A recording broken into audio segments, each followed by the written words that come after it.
Mais croyez-moi, si vous aimez Dieu, aussi nombreuses que soient vos erreurs ou combien vous échouez, il vous retrouvera et vous remettra sur la bonne voie.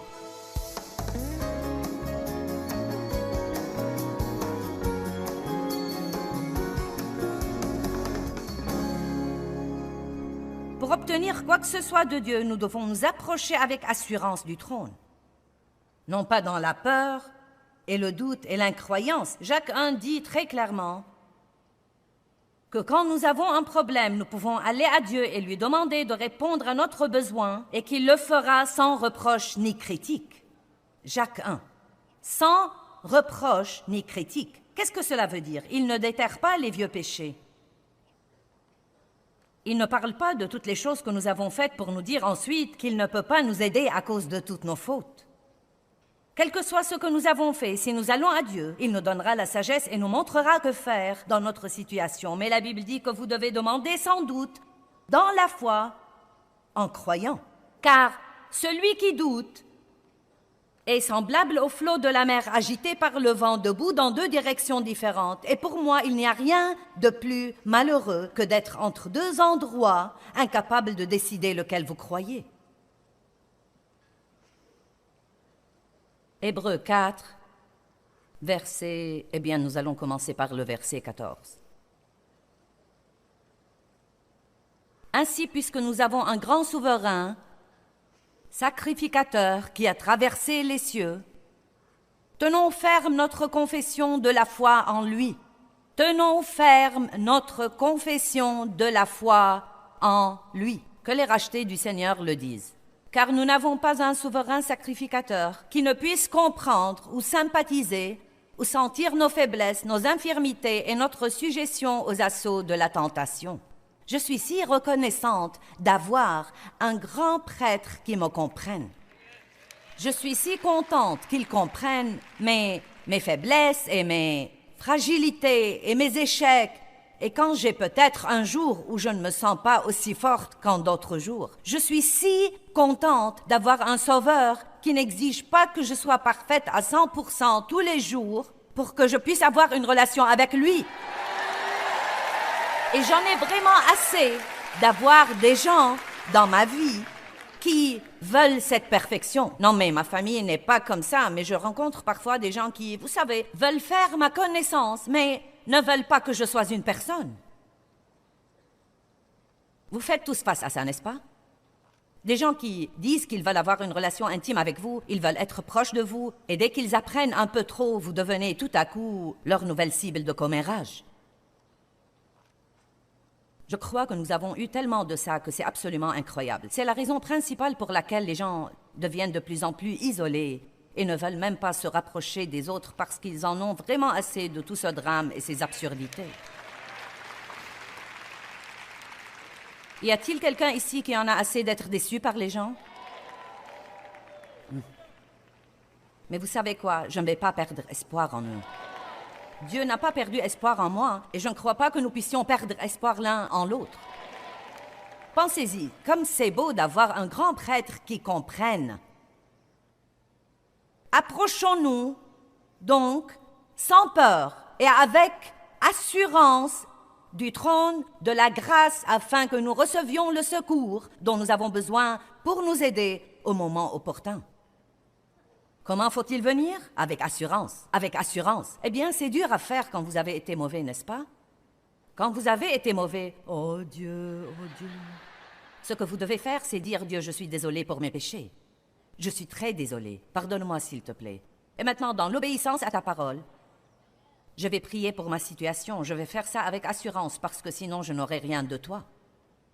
Nous devons apprendre à être audacieux par la foi, à être confiants par la foi, à être intrépides par la foi. Le diable adore quand nous commençons à croire que Dieu ne peut rien faire pour nous parce que nous sommes trop mauvais pour qu'il fasse quoi que ce soit pour nous. Laissez-moi vous dire quelque chose, vous n'êtes pas trop pour Dieu. Et pas seulement ça, vous ne le surprenez pas. Tout le mal que vous faites, il le savait déjà avant que vous ne l'ayez fait. Alléluia! Jérémie 1, 4, 5. Avant de te façonner dans le sein de ta mère, je te connaissais et je t'ai établi comme un instrument que j'ai choisi. Que veut dire je te connaissais? Cela veut dire qu'il savait tout sur vous, toutes les erreurs toutes les bonnes choses, toutes les mauvaises choses.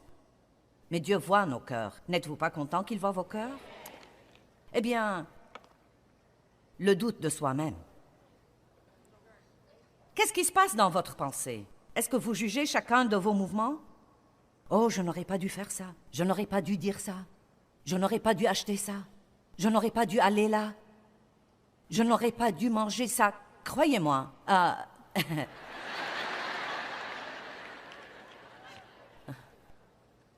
Nous devons arrêter de faire les choses que nous savons pendant que nous les faisons que nous allons les regretter. Dès que vous avalez la dernière bouchée, vient la condamnation. Oh, je n'aurais pas dû. Non, mais pensez-y avant de le manger. Et si vous voulez le manger, mangez-le dans la foi et ne regrettez pas de l'avoir fait. Et si vous ne pouvez pas le manger dans la foi et en jouir, à ce moment-là, ne le mangez pas pour commencer.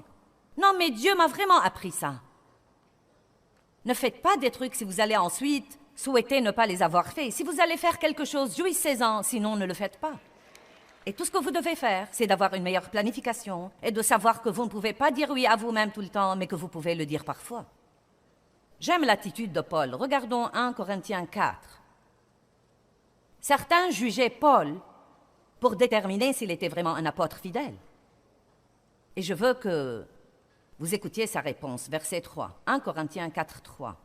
Mais quant à moi personnellement, il m'importe fort peu d'être jugé par vous sur ce point et que vous ou n'importe quel autre tribunal humain s'enquête sur moi ou me questionne ou me fasse subir un interrogatoire. Je ne me juge pas non plus moi-même.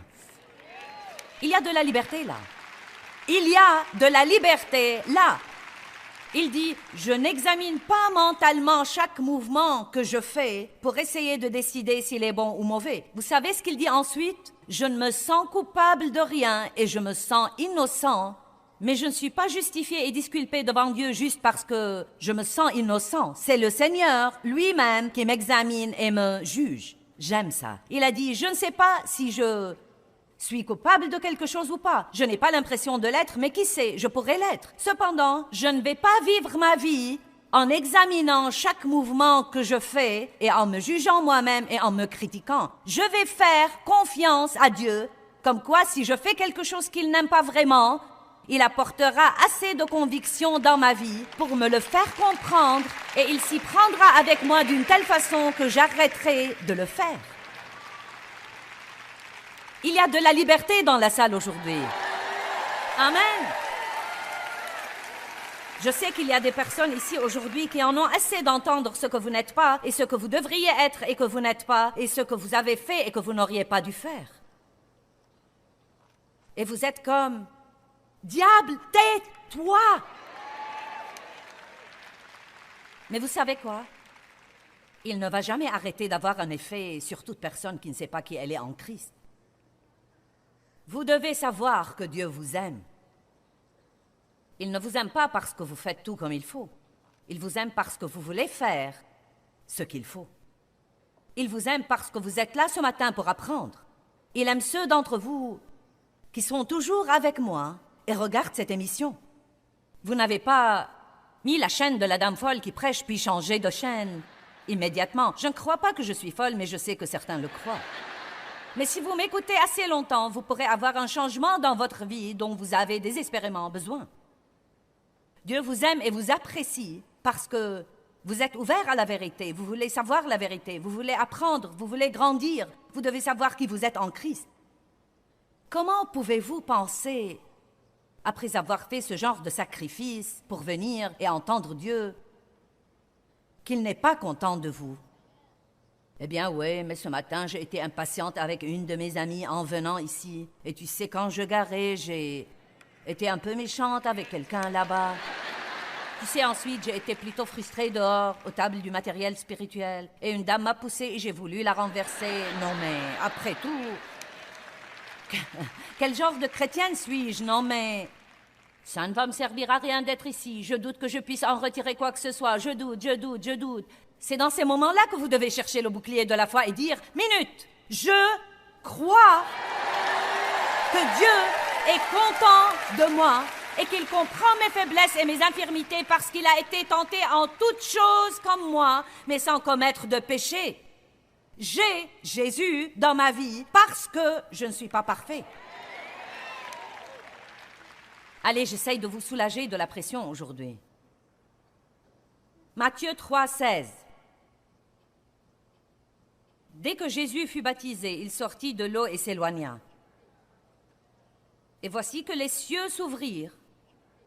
Et Jean vit l'Esprit de Dieu descendre comme une colombe et venir sur lui. Et voici qu'une voix venant des cieux disait, « Celui-ci est mon Fils bien-aimé, en qui j'ai mis toute mon affection. » La même chose est arrivée de nouveau sur le mont de la Transfiguration. Une voix est venue du ciel disant encore une fois, « Celui-ci est mon Fils bien-aimé, en qui j'ai mis toute mon affection. » Écoutez-le. Donc nous voyons ces paroles venir du ciel 2 fois dans la vie de Jésus. « Celui-ci est mon Fils bien-aimé, en qui j'ai mis toute mon affection. » Donc vous savez, nous pouvons plutôt comprendre ça et le saisir parce qu'après tout, c'était le parfait Jésus. Mais je peux vous dire que si lui avait besoin d'entendre ça, si lui avait besoin d'entendre ça pour la confiance et l'affirmation, combien plus avons-nous besoin d'entendre ça pour la confiance et l'affirmation? Et si Jésus, en fait, avait dit « Oh non, non, non. » Allez, je vous défie de vous regarder dans le miroir tous les matins et de dire « Dieu vit dans cette tenue vestimentaire.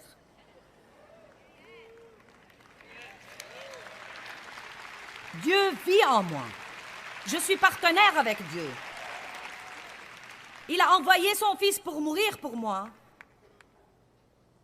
Et je déclare avec assurance que bien que je ne fasse pas tout parfaitement bien et que je vais probablement faire quelques erreurs aujourd'hui, Dieu est content de moi.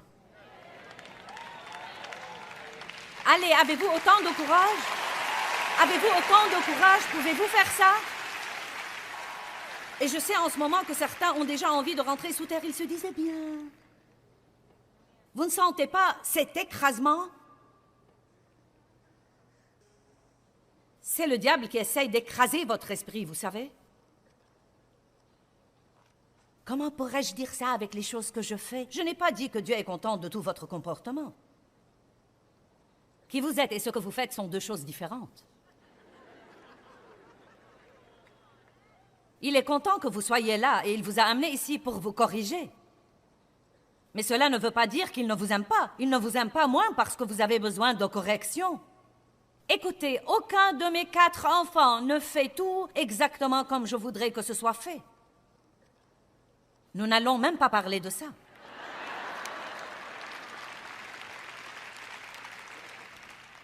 Mais croyez-moi, non seulement j'aime mes enfants, je suis amoureuse de mes enfants. Non, mais j'aime mes enfants, j'aime passer du temps avec mes enfants. Ils sont tous différents, ils sont tous uniques, et j'aime vraiment chacun de mes enfants. Je les aime. Et tout le monde ferait mieux de ne pas essayer de me dire ce qui ne va pas chez mes enfants, parce que l'éducation de mes enfants me regarde et ne regarde personne d'autre. Et c'est exactement ce que ressent Dieu quand le diable vient et essaye de jeter un tas de condamnations sur vous. Et vous devez commencer à dire, diable, au cas où tu n'as pas remarqué, ça ne te regarde pas.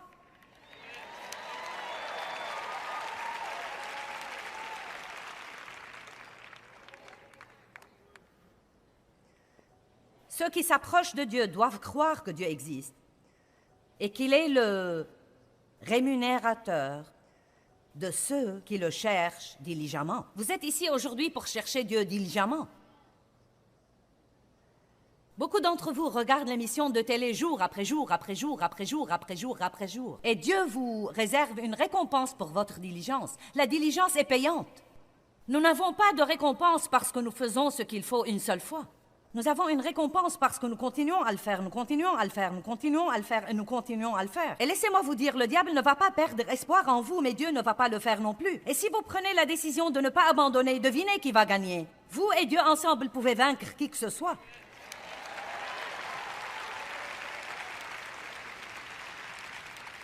Maintenant, voici un autre point important, je crois. Les gens ont une tendance à douter qu'ils peuvent entendre de Dieu. Eh bien, je ne sais pas. Je ne sais pas, j'ai cru entendre de Dieu une fois, et bon sang, je me suis rendue ridicule, donc... Je ne sais pas si ça va marcher pour moi. Entendre de Dieu n'est pas comme entendre d'une personne. Quand nous disons entendre de Dieu, nous ne parlons pas d'entendre des voix. Entendre de Dieu est en grande partie un savoir que vous avez au-dedans de vous, sur ce que vous devriez ou ne devriez pas faire. Votre cœur est en paix ou pas. On appelle ça la voix de la conscience, les chuchotements de Dieu. Et nous les avons tous. Nous les avons tous. Beaucoup de personnes n'ont pas assez de confiance pour savoir comment les entendre. Les gens m'interrogent beaucoup au sujet de l'appel sur ma vie et comment as-tu su que Dieu t'appelait? Eh bien, vous savez, je ne suis toujours pas sûre que je le savais à 100%, mais j'étais assez courageuse pour faire un pas de foi et essayer. Et je ne suis pas sûre que nous savons jamais à 100% que nous entendons de Dieu avant de prendre ce pas de foi pour savoir. Je dis toujours, fais un pas et tu sauras. Faites de votre mieux pour croire que ce que vous faites est la volonté de Dieu et ne faites pas une chose vraiment stupide qui vous causera toutes sortes de problèmes s'il s'avère que vous avez tort. Mais faites un tout petit pas de foi et voyez si c'est de Dieu. J'ai commencé à donner une étude de Bible et les gens venaient. Et 5 ans plus tard, ils venaient toujours. Ils venaient quand il pleuvait, ils venaient quand il neigeait. Ils venaient. Quand j'ai d'abord commencé à donner mon étude de Bible à la maison, j'étais là, en short court, et je soufflais la fumée dans leur figure. Vous pouvez voir le tableau? Non, mais je fumais une cigarette après l'autre. La pièce était envahie par la fumée, nous ne pouvions même pas nous voir. Mais vous savez quoi? Certains des cerveaux bigots ne peuvent pas comprendre ça. Dieu m'avait ointe. Et il ne m'a pas ointe parce que je fumais. Il ne m'a pas oint parce que je n'étais pas habillée correctement. Il m'a ointe parce qu'il savait que je l'aimais et il savait que j'étais ignorante. Et il m'a donné la grâce dans mon ignorance et il savait que je le laisserais marcher avec moi et me changer avec le temps. Allez!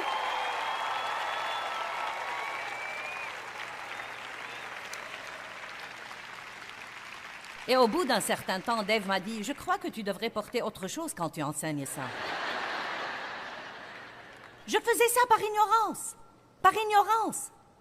Et je fumais depuis l'âge de 9 ans et donc, vous savez, je ne voulais pas arrêter. À l'église où j'étais à l'époque, beaucoup de gens fumaient, ce n'était donc pas si rare que ça. Mais j'ai commencé comme ça. J'ai fait un pas de foi et j'ai commencé à donner une étude de Bible. Et malgré moi, ça a marché. Pas grâce à moi, mais malgré moi, ça a marché. Car croyez-moi, Dieu peut oindre un âne s'il le veut. Il a utilisé un âne pour parler à un prophète. Il peut vous utiliser et il peut m'utiliser. Mais ce ne sera pas parce que nous sommes parfaits, mais parce qu'il est parfait. Allez, que quelqu'un rende gloire à Dieu. Notre Dieu est un Dieu merveilleux. Je veux que vous commenciez à dire environ 25 fois par jour « J'entends de Dieu ». Je suis menée par le Saint-Esprit et j'entends de Dieu. Savez-vous que je dis ça tous les jours et je crois que j'entends de Dieu depuis bien des années, mais je ne crois pas que j'entends parfaitement. Et je ne veux pas que le diable me vole ma foi sur ce plan parce que je dois entendre de Dieu. Je dois être menée par l'Esprit. Je dois entendre la voix de ma conscience. Je dois entendre les chuchotements de Dieu. Et Dieu veut que nous ayons tous ce genre de relation avec lui. Ce n'est pas seulement pour quelques privilégiés qui ont une sorte de téléphone rouge avec le ciel. Le Saint-Esprit demeure au-dedans de vous et il vous mènera par des encouragements, par des incitations, par des conseils, par la parole de Dieu. Dieu vous mènera. Mais je ne crois pas que vous le saurez pour sûr jusqu'à ce que vous...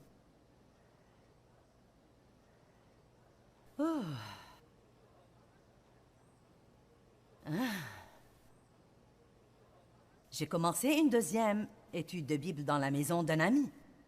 Les gens y venaient aussi.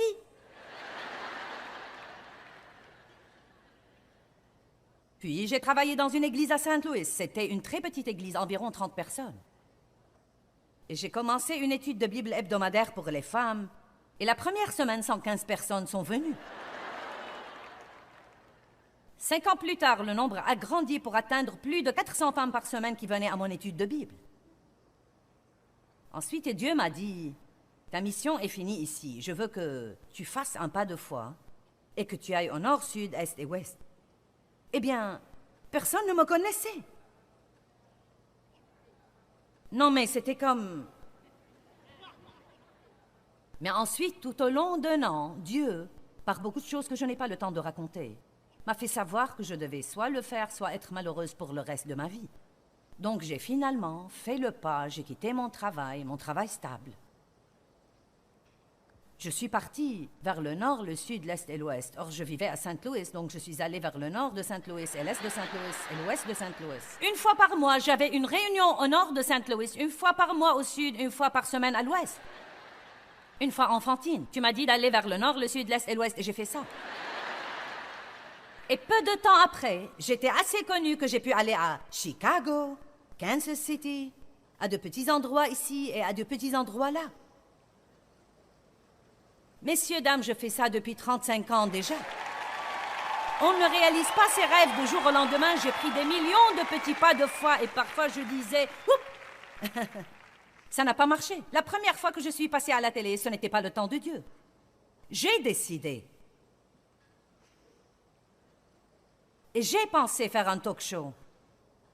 Donc, j'ai pris 3 ou 4 de mes employés et nous avons loué un studio et j'allais avoir un talk show. Mais je répondais aux questions. Je posais les questions et j'y répondais. Je ne les laissais jamais parler.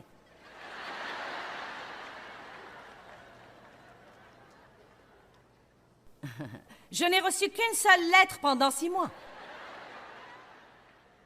Mes chers, croyez-moi, si ce n'est pas de Dieu, ce n'est pas de Dieu. Mais si c'est de Dieu, c'est de Dieu. Et quand Dieu oint quelque chose, aucun diable dans l'enfer et aucune personne sur terre ne pourront vous retenir. Vous pouvez entendre de Dieu et être mené par l'Esprit, mais vous ne devez pas avoir peur de faire des erreurs. Voyez, si vous faites une erreur, ce n'est pas la fin du monde. Dites, eh bien, j'ai fait une erreur. Dieu n'a pas arrêté de m'aimer. J'ai fait une erreur. Je crois que le seul moyen d'apprendre vraiment à être mené par l'Esprit, c'est de faire un pas de foi pour savoir. Oups, ce n'était pas juste, je ne le ferai pas de nouveau. Eh bien, bien. Ça marche. Bien, très bien, ouais. C'est bon, c'est cool. À peine le temps de vous sentir à l'aise et vous croyez que tout va bien et Dieu vous dit... Et vous pensez, encore, je ne veux pas passer par ça de nouveau. Et vous avez le cœur qui bat, la nervosité, vous êtes effrayé, vous ne savez pas. Et si ce n'est pas de moi, et si ce n'est pas de moi. Mais vous dites finalement bien. Très bien. Ah, le Seigneur soit loué. Et c'est comme ça que je suis arrivée de là où j'étais, quand j'avais 36 ans, à là où je suis aujourd'hui. Un pas à la fois. J'ai fait beaucoup d'erreurs en cours de route, mais croyez-moi, si vous aimez Dieu, aussi nombreuses que soient vos erreurs, ou combien vous échouez, il vous retrouvera et vous remettra sur la bonne voie. Allez, rendez gloire à Dieu ce matin.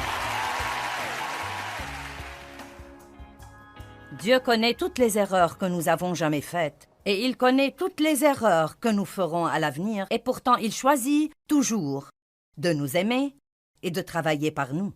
N'ayez pas peur de vous approcher de lui avec assurance et confiance. Dieu vous aime et il récompense ceux qui le cherchent diligemment. N'abandonnez jamais. Croissez dans votre relation avec Dieu et n'abandonnez jamais.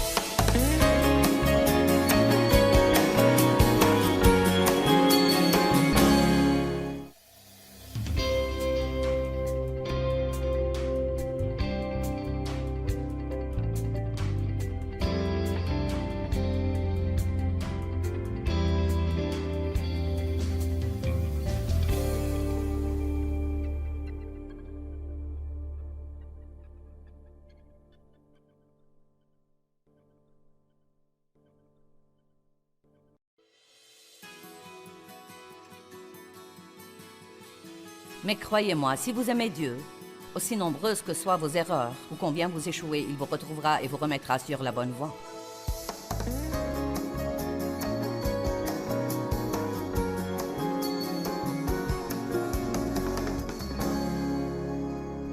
Pour obtenir quoi que ce soit de Dieu, nous devons nous approcher avec assurance du trône.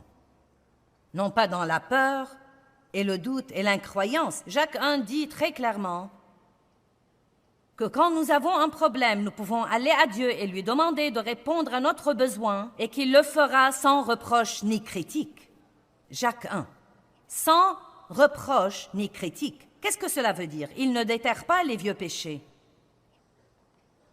Il ne parle pas de toutes les choses que nous avons faites pour nous dire ensuite qu'il ne peut pas nous aider à cause de toutes nos fautes. Quel que soit ce que nous avons fait, si nous allons à Dieu, il nous donnera la sagesse et nous montrera que faire dans notre situation. Mais la Bible dit que vous devez demander sans doute, dans la foi, en croyant.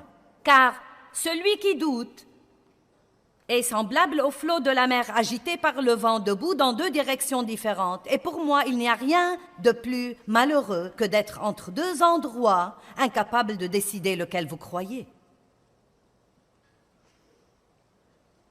Hébreux 4, verset... Eh bien, nous allons commencer par le verset 14. Ainsi, puisque nous avons un grand souverain, sacrificateur qui a traversé les cieux, tenons ferme notre confession de la foi en lui.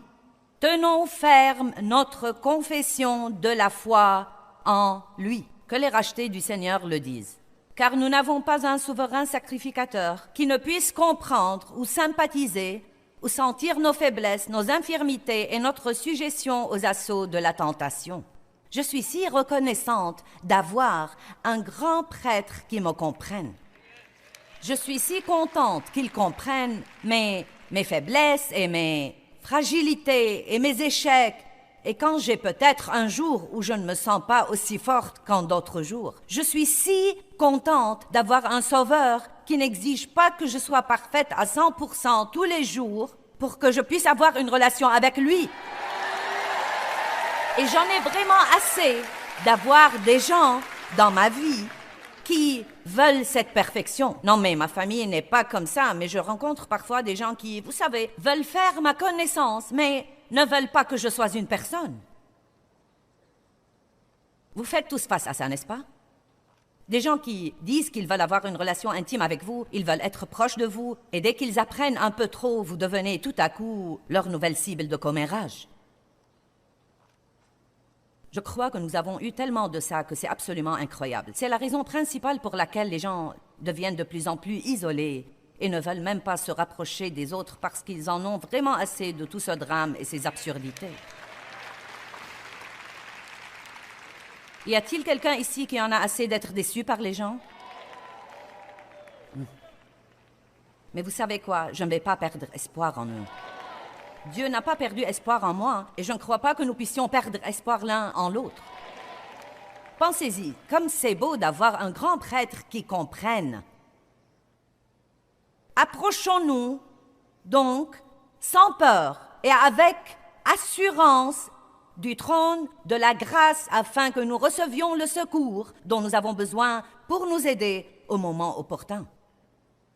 Comment faut-il venir? Avec assurance. Avec assurance. Eh bien, c'est dur à faire quand vous avez été mauvais, n'est-ce pas?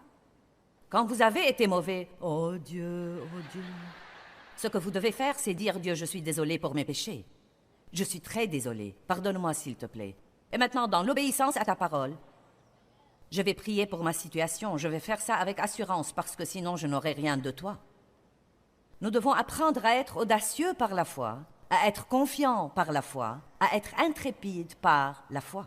Le diable adore quand nous commençons à croire que Dieu ne peut rien faire pour nous parce que nous sommes trop mauvais pour qu'il fasse quoi que ce soit pour nous. Laissez-moi vous dire quelque chose, vous n'êtes pas trop pour Dieu. Et pas seulement ça, vous ne le surprenez pas. Tout le mal que vous faites, il le savait déjà avant que vous ne l'ayez fait. Alléluia! Jérémie 1, 4, 5. Avant de te façonner dans le sein de ta mère, je te connaissais et je t'ai établi comme un instrument que j'ai choisi. Que veut dire je te connaissais? Cela veut dire qu'il savait tout sur vous, toutes les erreurs, toutes les bonnes choses, toutes les mauvaises choses. Mais Dieu voit nos cœurs. N'êtes-vous pas content qu'il voit vos cœurs? Eh bien, le doute de soi-même. Qu'est-ce qui se passe dans votre pensée? Est-ce que vous jugez chacun de vos mouvements? Oh, je n'aurais pas dû faire ça. Je n'aurais pas dû dire ça. Je n'aurais pas dû acheter ça. Je n'aurais pas dû aller là. Je n'aurais pas dû manger ça. Croyez-moi.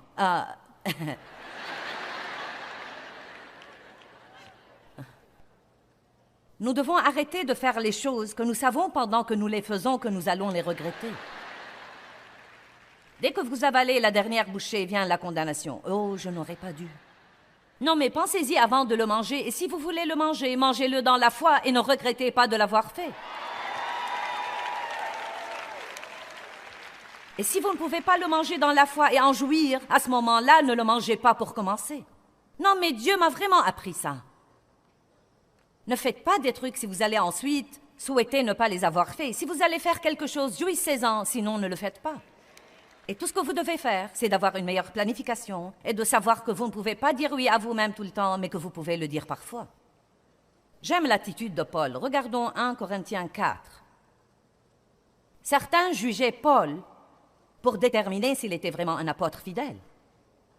Et je veux que vous écoutiez sa réponse, verset 3, 1 Corinthiens 4, 3.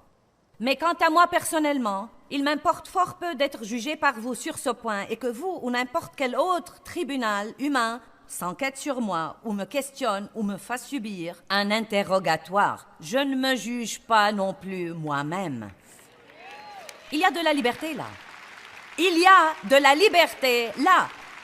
Il dit, je n'examine pas mentalement chaque mouvement que je fais pour essayer de décider s'il est bon ou mauvais. Vous savez ce qu'il dit ensuite? Je ne me sens coupable de rien et je me sens innocent, mais je ne suis pas justifié et disculpé devant Dieu juste parce que je me sens innocent. C'est le Seigneur lui-même qui m'examine et me juge. J'aime ça. Il a dit, je ne sais pas si je suis coupable de quelque chose ou pas. Je n'ai pas l'impression de l'être, mais qui sait, je pourrais l'être. Cependant, je ne vais pas vivre ma vie en examinant chaque mouvement que je fais et en me jugeant moi-même et en me critiquant. Je vais faire confiance à Dieu, comme quoi si je fais quelque chose qu'il n'aime pas vraiment, il apportera assez de conviction dans ma vie pour me le faire comprendre et il s'y prendra avec moi d'une telle façon que j'arrêterai de le faire.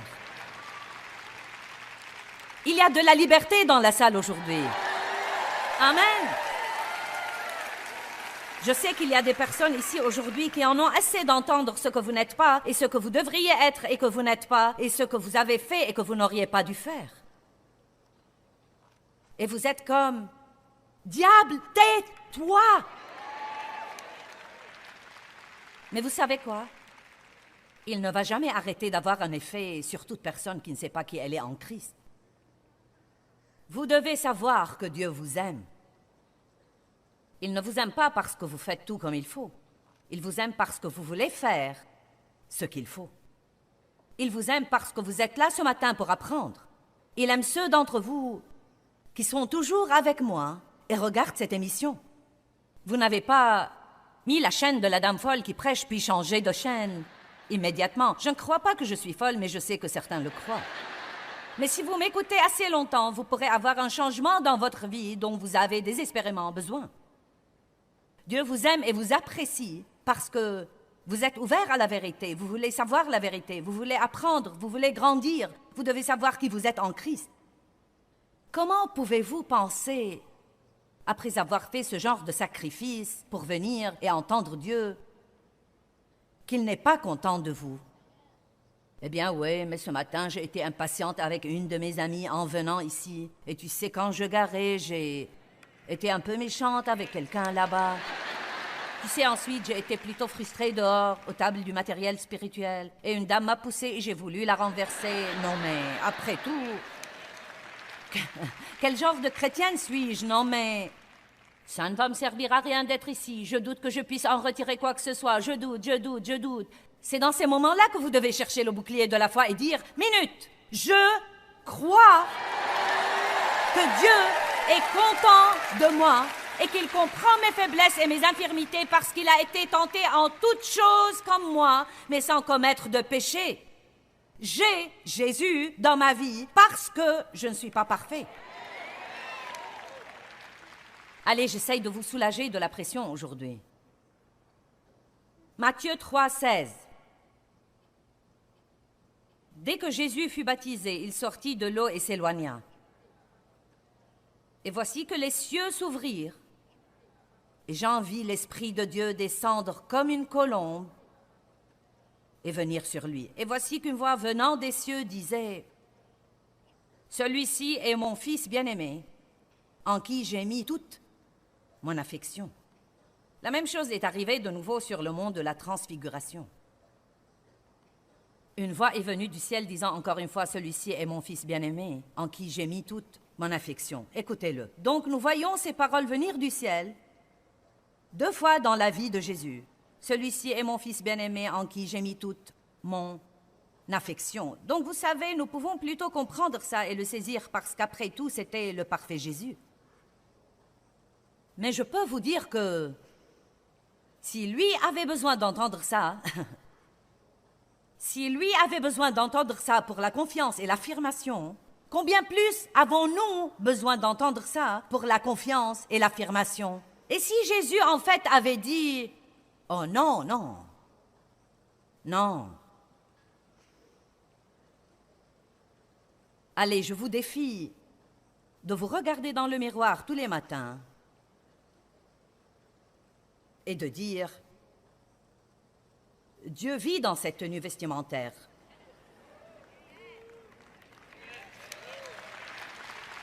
Dieu vit en moi. Je suis partenaire avec Dieu. Il a envoyé son Fils pour mourir pour moi. Et je déclare avec assurance que bien que je ne fasse pas tout parfaitement bien et que je vais probablement faire quelques erreurs aujourd'hui, Dieu est content de moi. Allez, avez-vous autant de courage? Avez-vous autant de courage? Pouvez-vous faire ça?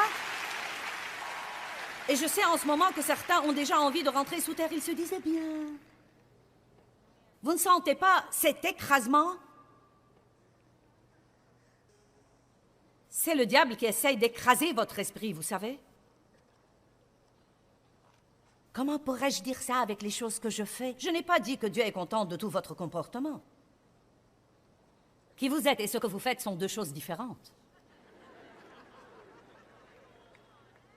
Il est content que vous soyez là et il vous a amené ici pour vous corriger. Mais cela ne veut pas dire qu'il ne vous aime pas. Il ne vous aime pas moins parce que vous avez besoin de correction. Écoutez, aucun de mes 4 enfants ne fait tout exactement comme je voudrais que ce soit fait. Nous n'allons même pas parler de ça.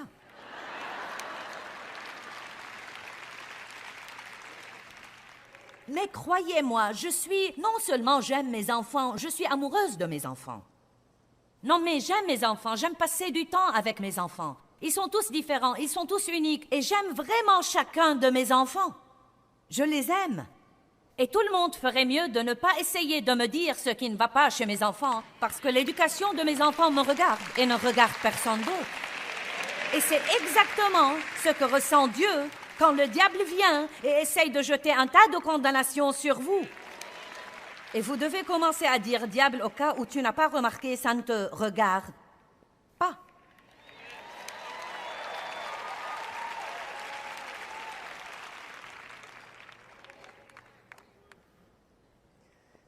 Ceux qui s'approchent de Dieu doivent croire que Dieu existe et qu'il est le rémunérateur de ceux qui le cherchent diligemment. Vous êtes ici aujourd'hui pour chercher Dieu diligemment.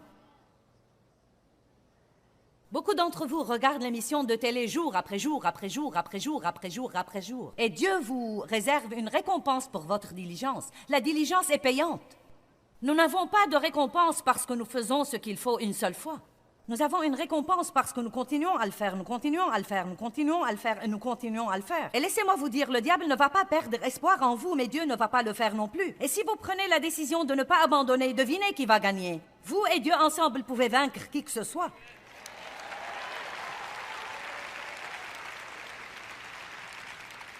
Maintenant, voici un autre point important, je crois. Les gens ont une tendance à douter qu'ils peuvent entendre de Dieu. Eh bien, je ne sais pas. Je ne sais pas, j'ai cru entendre de Dieu une fois, et bon sang, je me suis rendue ridicule, donc... Je ne sais pas si ça va marcher pour moi. Entendre de Dieu n'est pas comme entendre d'une personne. Quand nous disons entendre de Dieu, nous ne parlons pas d'entendre des voix. Entendre de Dieu est en grande partie un savoir que vous avez au-dedans de vous, sur ce que vous devriez ou ne devriez pas faire. Votre cœur est en paix ou pas. On appelle ça la voix de la conscience, les chuchotements de Dieu. Et nous les avons tous. Nous les avons tous. Beaucoup de personnes n'ont pas assez de confiance pour savoir comment les entendre. Les gens m'interrogent beaucoup au sujet de l'appel sur ma vie. Et comment as-tu su que Dieu t'appelait? Eh bien, vous savez, je ne suis toujours pas sûre que je le savais à 100%, mais j'étais assez courageuse pour faire un pas de foi et essayer. Et je ne suis pas sûre que nous savons jamais à 100% que nous entendons de Dieu avant de prendre ce pas de foi pour savoir. Je dis toujours, fais un pas et tu sauras. Faites de votre mieux pour croire que ce que vous faites est la volonté de Dieu, et ne faites pas une chose vraiment stupide qui vous causera toutes sortes de problèmes s'il s'avère que vous avez tort. Mais faites un tout petit pas de foi et voyez si c'est de Dieu. J'ai commencé à donner une étude de Bible, et les gens venaient. Et 5 ans plus tard, ils venaient toujours. Ils venaient quand il pleuvait, ils venaient quand il neigeait. Ils venaient. Quand j'ai d'abord commencé à donner mon étude de Bible à la maison, j'étais là, en short court, et je soufflais la fumée dans leur figure. Vous pouvez voir le tableau? Non, mais je fumais une cigarette après l'autre. La pièce était envahie par la fumée, nous ne pouvions même pas nous voir. Mais vous savez quoi? Certains des cerveaux bigots ne peuvent pas comprendre ça. Dieu m'avait ointe. Et il ne m'a pas ointe parce que je fumais. Il ne m'a pas ointe parce que je n'étais pas habillée correctement. Il m'a ointe parce qu'il savait que je l'aimais et il savait que j'étais ignorante. Et il m'a donné la grâce dans mon ignorance et il savait que je le laisserais marcher avec moi et me changer avec le temps. Allez!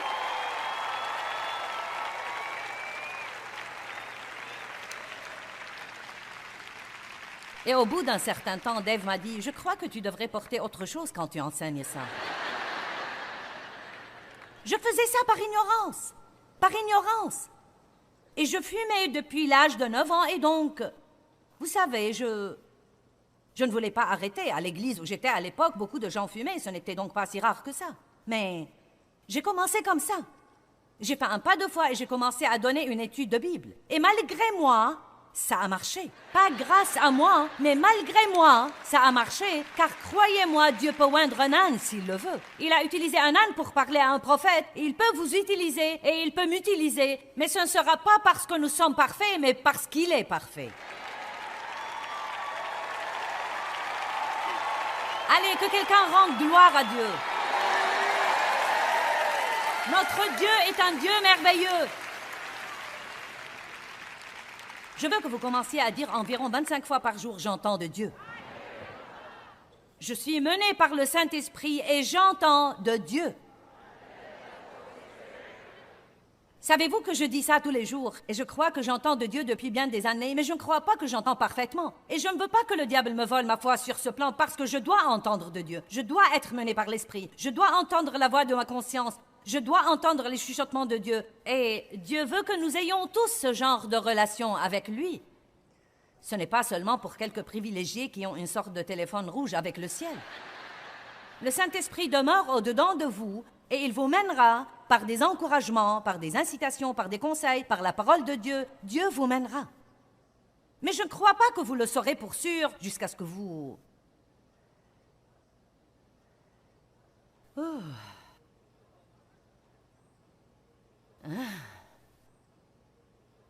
J'ai commencé une deuxième étude de Bible dans la maison d'un ami. Les gens y venaient aussi.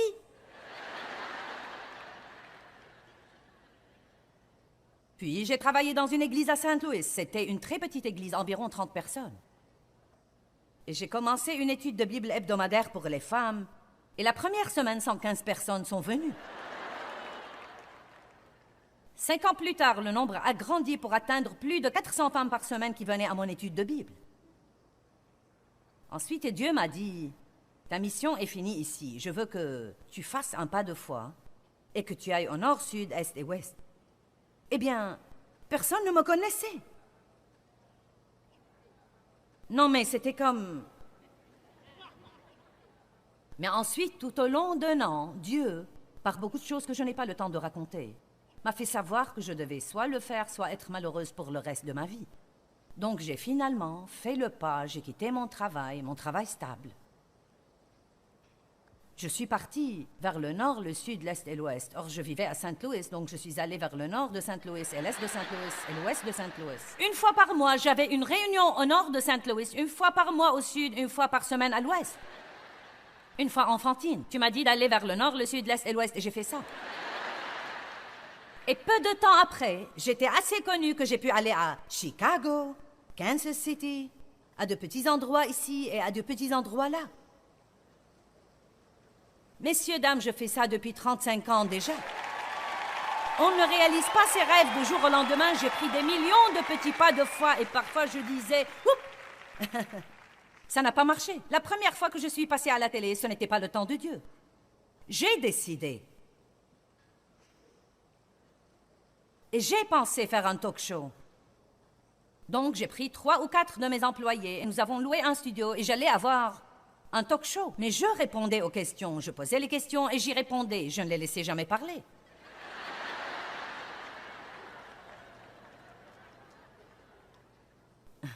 Je n'ai reçu qu'une seule lettre pendant 6 mois.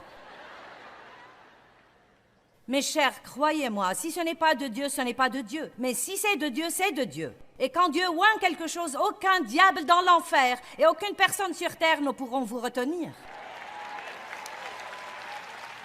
Vous pouvez entendre de Dieu et être mené par l'Esprit, mais vous ne devez pas avoir peur de faire des erreurs. Voyez, si vous faites une erreur, ce n'est pas la fin du monde. Dites, eh bien, j'ai fait une erreur. Dieu n'a pas arrêté de m'aimer. J'ai fait une erreur. Je crois que le seul moyen d'apprendre vraiment à être mené par l'Esprit, c'est de faire un pas de foi pour savoir. Oups, ce n'était pas juste, je ne le ferai pas de nouveau. Eh bien, bien. Ça marche. Bien, très bien, ouais. C'est bon, c'est cool. À peine le temps de vous sentir à l'aise et vous croyez que tout va bien et Dieu vous dit... Et vous pensez, encore, je ne veux pas passer par ça de nouveau. Et vous avez le cœur qui bat, la nervosité, vous êtes effrayé, vous ne savez pas. Et si ce n'est pas de moi, et si ce n'est pas de moi. Mais vous dites finalement bien. Très bien. Ah, le Seigneur soit loué. C'est comme ça que je suis arrivée de là où j'étais, quand j'avais 36 ans, à là où je suis aujourd'hui. Un pas à la fois. J'ai fait beaucoup d'erreurs en cours de route, mais croyez-moi, si vous aimez Dieu, aussi nombreuses que soient vos erreurs, ou combien vous échouez, il vous retrouvera et vous remettra sur la bonne voie. Allez, rendez gloire à Dieu ce matin. Dieu connaît toutes les erreurs que nous avons jamais faites, et il connaît toutes les erreurs que nous ferons à l'avenir, et pourtant il choisit toujours de nous aimer et de travailler par nous. N'ayez pas peur de vous approcher de lui avec assurance et confiance. Dieu vous aime et il récompense ceux qui le cherchent diligemment. N'abandonnez jamais. Croissez dans votre relation avec Dieu et n'abandonnez jamais.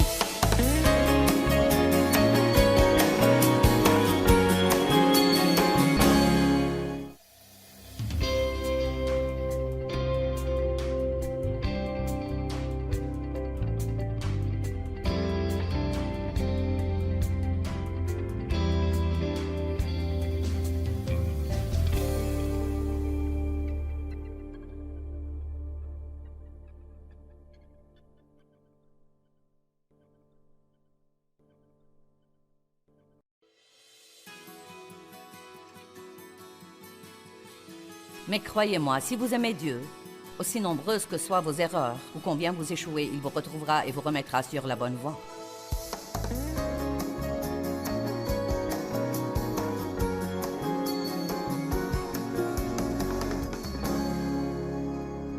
Pour obtenir quoi que ce soit de Dieu, nous devons nous approcher avec assurance du trône. Non pas dans la peur et le doute et l'incroyance. Jacques 1 dit très clairement que quand nous avons un problème, nous pouvons aller à Dieu et lui demander de répondre à notre besoin et qu'il le fera sans reproche ni critique. Jacques 1. Sans reproche ni critique. Qu'est-ce que cela veut dire? Il ne déterre pas les vieux péchés. Il ne parle pas de toutes les choses que nous avons faites pour nous dire ensuite qu'il ne peut pas nous aider à cause de toutes nos fautes. Quel que soit ce que nous avons fait, si nous allons à Dieu, il nous donnera la sagesse et nous montrera que faire dans notre situation. Mais la Bible dit que vous devez demander sans doute, dans la foi, en croyant.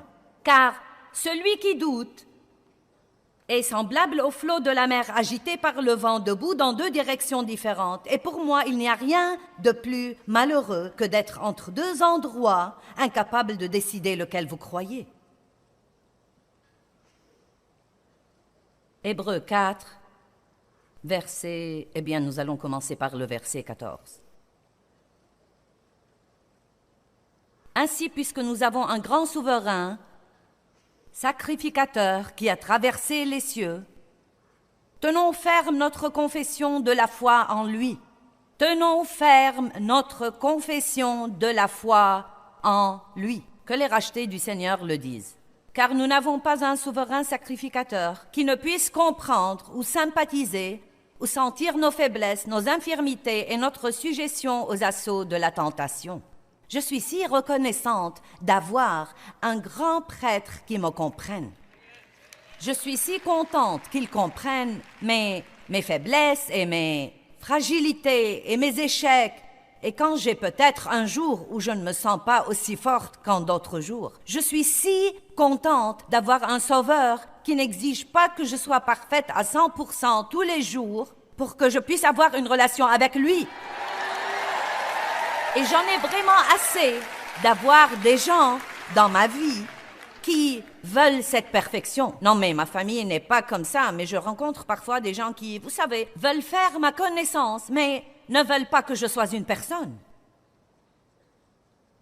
Vous faites tous face à ça, n'est-ce pas? Des gens qui disent qu'ils veulent avoir une relation intime avec vous, ils veulent être proches de vous, et dès qu'ils apprennent un peu trop, vous devenez tout à coup leur nouvelle cible de commérage.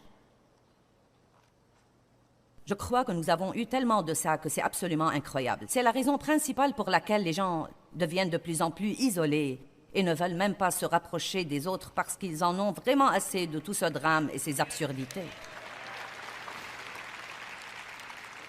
Y a-t-il quelqu'un ici qui en a assez d'être déçu par les gens?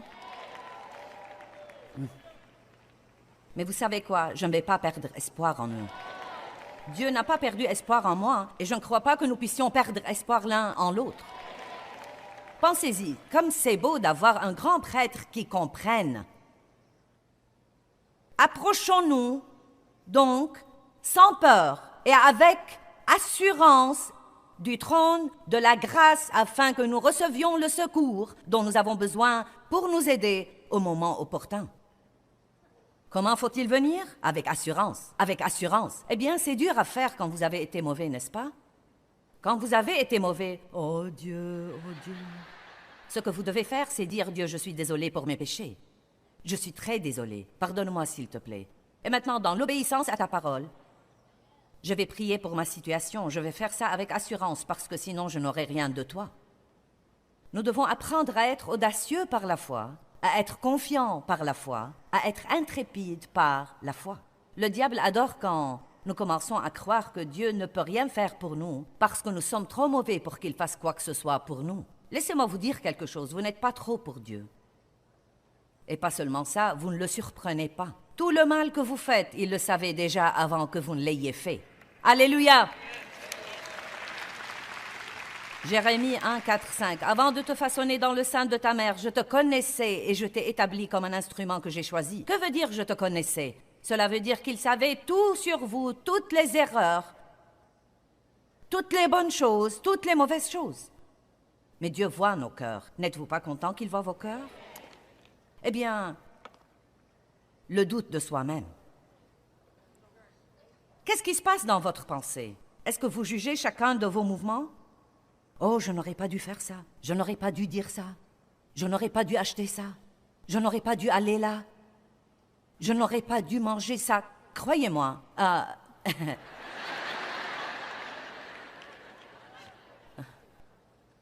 Nous devons arrêter de faire les choses que nous savons pendant que nous les faisons que nous allons les regretter. Dès que vous avalez la dernière bouchée, vient la condamnation. Oh, je n'aurais pas dû. Non, mais pensez-y avant de le manger, et si vous voulez le manger, mangez-le dans la foi et ne regrettez pas de l'avoir fait. Et si vous ne pouvez pas le manger dans la foi et en jouir, à ce moment-là, ne le mangez pas pour commencer. Non, mais Dieu m'a vraiment appris ça. Ne faites pas des trucs si vous allez ensuite souhaiter ne pas les avoir faits. Si vous allez faire quelque chose, jouissez-en, sinon ne le faites pas. Et tout ce que vous devez faire, c'est d'avoir une meilleure planification et de savoir que vous ne pouvez pas dire oui à vous-même tout le temps, mais que vous pouvez le dire parfois. J'aime l'attitude de Paul. Regardons 1 Corinthiens 4. Certains jugeaient Paul pour déterminer s'il était vraiment un apôtre fidèle. Et je veux que vous écoutiez sa réponse, verset 3. 1 Corinthiens 4, 3. « Mais quant à moi personnellement, il m'importe fort peu d'être jugé par vous sur ce point et que vous ou n'importe quel autre tribunal humain s'enquête sur moi ou me questionne ou me fasse subir un interrogatoire. Je ne me juge pas non plus moi-même. Il y a de la liberté là. Il y a de la liberté là.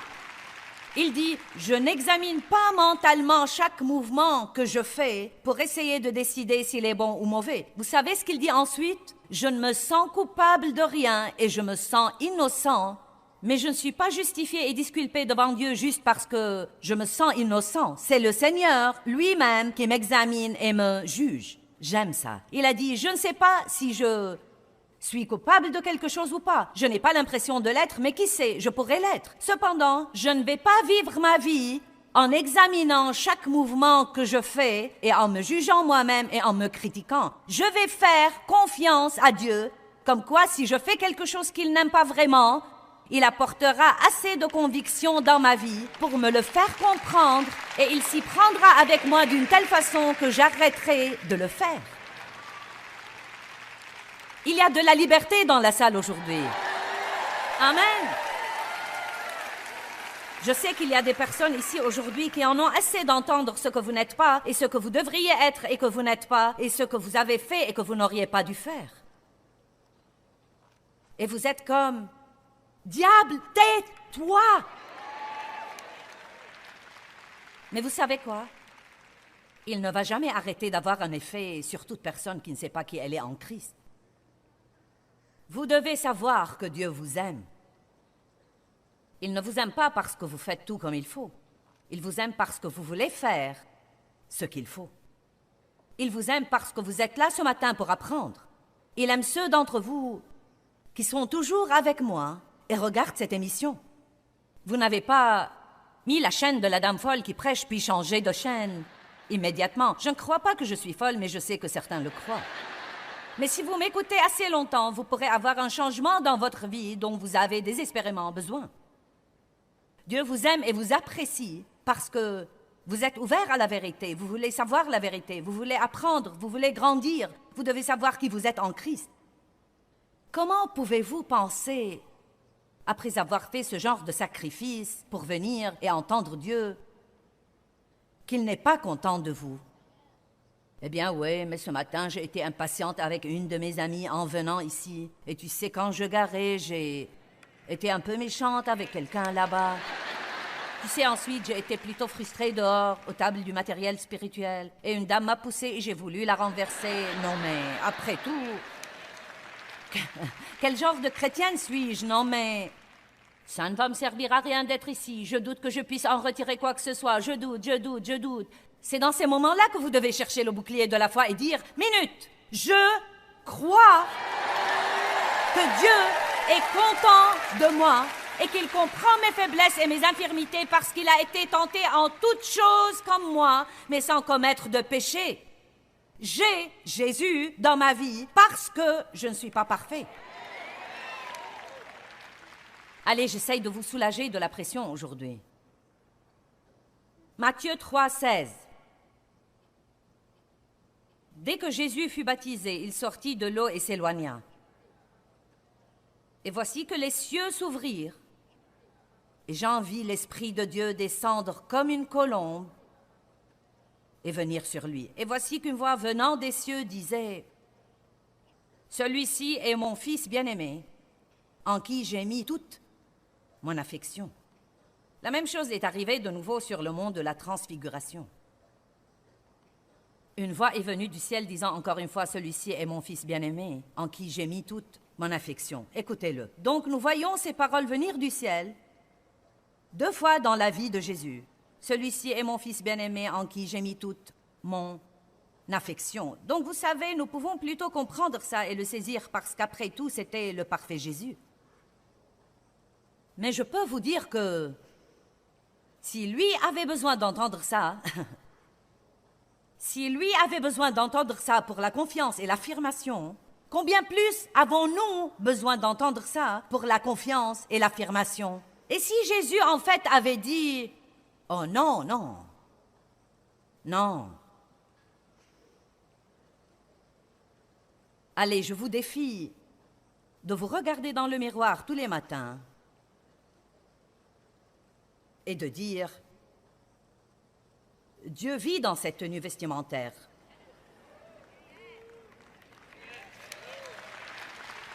Dieu vit en moi. Je suis partenaire avec Dieu. »